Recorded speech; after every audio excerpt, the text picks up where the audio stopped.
Dear students, अस्सलाम वालेकुम। AIU research corner programme में एक नई एपिसोड के साथ हाजिर हैं। आज के प्रोग्राम में हमारे साथ डॉक्टर यासिर नज़ीर साहब मौजूद हैं, जो कि एक ब्रिलियंट रिसर्च स्कॉलर हैं। आप अल्लामा इकबाल ओपन यूनिवर्सिटी से MPhil और PhD ऑर्गेनिक केमिस्ट्री में एलुमनाई हैं।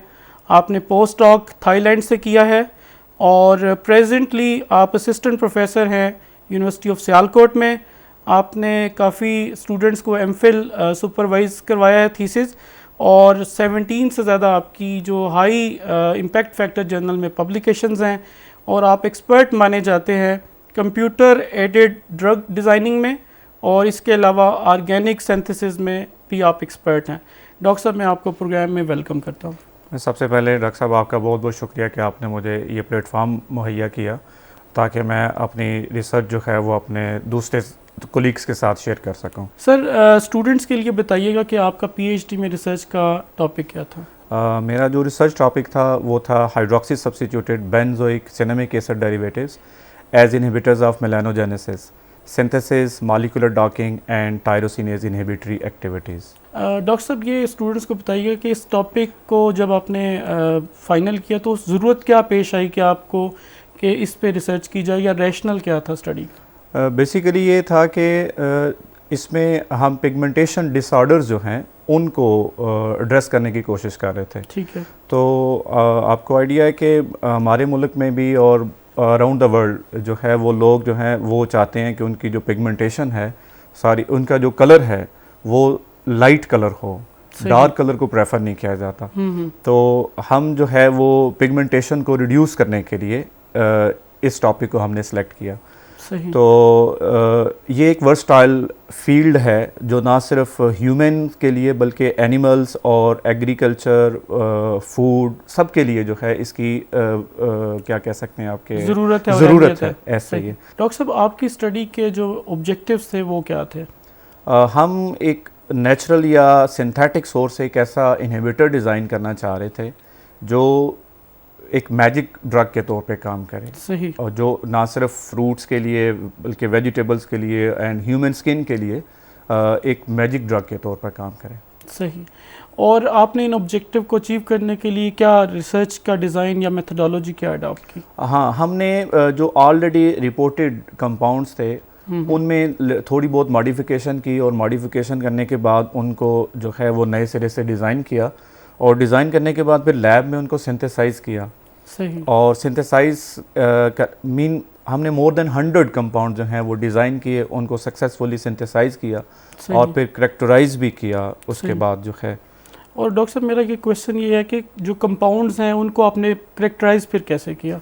करेक्टराइजेशन के लिए डिफरेंट टूल्स जो हैं वो इस्तेमाल किए, कुछ लोकली और कुछ जो है वो फ़ॉरेन में। हमने FTIR है जैसा कि, और इसके बाद NMR है, LCMS है, HRMS है, इवन मेल्टिंग पॉइंट है। ये सारी टेक्निक्स जो हैं वो हमने इस्तेमाल की इनकी करेक्टराइजेशन के लिए, और हमने जो कंपाउंड डिज़ाइन किए थे वो कंपाउंड सक्सेसफुली सिंथेसाइज भी हुए। अच्छा डॉक्टर साहब, जब हम कंपाउंड्स की करेक्टराइजेशन कर लेते हैं तो उसके बाद एक नेक्स्ट स्टेप है बायो वैल्यूएशन। तो बायो वैल्यूएशन आपने कैसे की इन कंपाउंड्स की करेक्टराइजेशन की? देखिए, ये भी एक बहुत हार्ड टॉपिक है इस वक्त कि जो ह्यूमन एंजाइम है, पर्टिकुलरली जो रिस्पॉन्सिबल है पिगमेंटेशन के लिए, वो ह्यूमन एंजाइम अभी तक आइसोलेट नहीं हुआ। तो हमने क्या किया कि उसका जो अल्टरनेट है मशरूम से, उससे जो एंजाइम है उसके ऊपर अपने कंपाउंड्स को टेस्ट किया, और हमारे कंपाउंड्स जो हैं वो जो ऑलरेडी कंपाउंड्स रिपोर्टेड हैं या जो स्टैंडर्ड यूज़ हो रहे हैं उसके मुकाबले में कुछ 1000 टाइम्स जो हैं वो ज़्यादा पोटेंट थे। सही। तो उनको हमने बहुत अच्छे जर्नल्स में फिर बाद में पब्लिश भी किया है। सही। इसके साथ साथ हमने अपने कंपाउंड्स को जो एनिमल मॉडल है ज़ेब्राफिश में भी टेस्ट किया, और जो ह्यूमन सेल लाइंस हैं उनके ऊपर भी टेस्ट किया, और वहाँ से हमें बहुत अच्छे रिजल्ट्स मिले, और एक बाकायदा गाइडलाइन मिली कि इन कंपाउंड्स को further as a drug candidate develop किया जा सकता है। सही। डॉक्टर साहब, स्टूडेंट्स के साथ ये भी शेयर करें कि आपकी रिसर्च की फाइंडिंग्स क्या रही? हमारी जो इस फील्ड में जो रिसर्च फाइंडिंग थी वो बेसिकली यही थी कि जो hydroxy substituted cinnamic acid derivatives हैं, सिनेमिक एसिड के जो एनालॉग्स हैं, पर्टिकुलरली वो एनालॉग्स जिनमें हाइड्रोक्सिल ग्रुप जो है वो 2 या 4 पोजीशन पे लगा हुआ होता है, सही। वो कंपाउंड्स बहुत ज़्यादा पोटेंट हो सकते हैं इस पर्टिकुलर एंजाइम के लिए, इस टायरोसिनेज के लिए। यानी पिगमेंटेशन डिसऑर्डर्स को कंट्रोल करने के लिए जो सिनेमिक एसिड एनालॉग्स हैं वो एक अच्छे ड्रग कैंडिडेट हो सकते हैं। अगर कोई स्टूडेंट्स इस फील्ड में रिसर्च करना चाहते हैं, पर्टिकुलरली आपकी रिसर्च के साथ, तो आप उनको फ्यूचर रिसर्चर्स को क्या रिकमेंड करते हैं कि कौन से एरियाज़ हैं जो अभी स्टिल एक्सप्लोर किए जा सकते हैं आपके एरिए इस रिसर्च के साथ रिलेट करके? जिस तरह मैंने पहले अर्ज़ किया कि जो ह्यूमन टायरोसिनेज है वो अभी तक रिपोर्ट नहीं हुआ। सही। तो उसकी आइसोलेशन पे काम जारी है, हमने भी ट्राई किया लेकिन अनफॉर्चुनेटली वो हम सक्सेसफुल नहीं हुए। उसकी बल्कि सक्सेसफुल हो गए थे लेकिन उसकी अमाउंट बहुत कम थी, जिसकी वजह से अभी तक हम इसको टेस्ट नहीं, अपने कंपाउंड्स को उस पर टेस्ट नहीं कर सके। सही। हमारे कोलैबोरेटर हैं वो इसके ऊपर काम कर रहे हैं।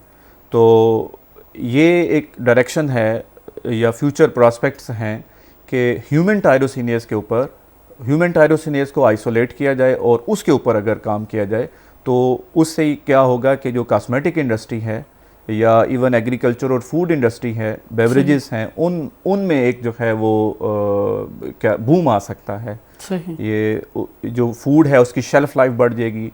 कॉस्मेटिक, जिस तरह मैंने पहले बताया कि जो कॉस्मेटिक इंडस्ट्री है, जिस तरह से लोग स्किन वाइटनिंग एजेंट यूज़ करते हैं, क्रीम्स यूज़ करते हैं, सही। तो जिस वक्त मार्केट में क्रीम्स वगैरह अवेलेबल हैं उन सब के उनके साइड इफ़ेक्ट्स बहुत ज़्यादा हैं।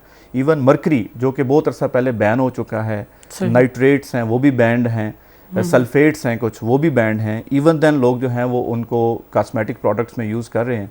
तो अगर वो डेंजरस भी हैं लेकिन अगर ये कंपाउंड्स, इनका टॉक्सिसिटी प्रोफाइल भी हमने चेक किया है तो टॉक्सिसिटी भी इनकी ना होने के बराबर है। सही। तो अगर ये कंपाउंड्स इस्तेमाल किए जाएं और इनको टेस्ट कर लिए जाए ह्यूमन टायरोसिनेज के ऊपर तो ये एक बहुत बड़ी अचीवमेंट होगी।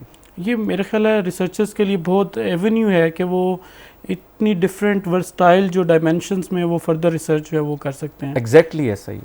डॉक्टर साहब, आपने एमफिल भी इलामा इकबाल ओपन यूनिवर्सिटी से की, आपने पीएचडी भी इलामा इकबाल ओपन यूनिवर्सिटी से की, तो आप स्टूडेंट्स के साथ अपने एक्सपीरियंसेस भी शेयर करें कि आप जब एमफिल में आए और पीएचडी में आए तो इलामा इकबाल ओपन यूनिवर्सिटी से आपने कैसे लर्न किया? लेकिन मैं वो जिस तरह से एक आइडिया होता है, चूँकि मैं लोकल नहीं हूँ इस्लामाबाद से, तो मेरा भी यही ख्याल था कि जिस तरह वो मैट्रिक और एफए वाले लोग जो हैं वो डिग्री लेके चले जाते हैं तो मेरा एमफिल भी उसी तरह से हो जाएगा।